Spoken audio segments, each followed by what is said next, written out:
I have a really neat idea for you for a tool tip. This is my extension cord caddy.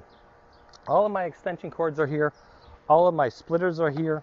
Even my small splitters that just go directly into the outlet. So if I need power, I know to go and grab this. And what I did was I got the idea off of Ron Polk. And he does it a little bit different, but I used a 10 gauge extension cord, 100 foot long.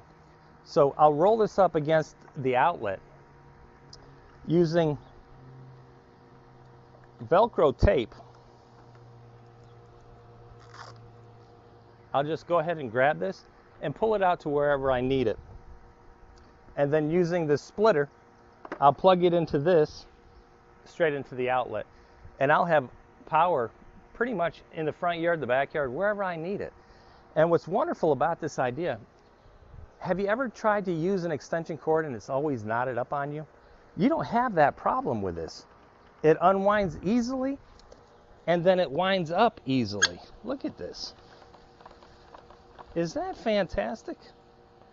And then again, just use your Velcro tape to secure your end. Just a really great idea. Well, I hope it may help some of you out there.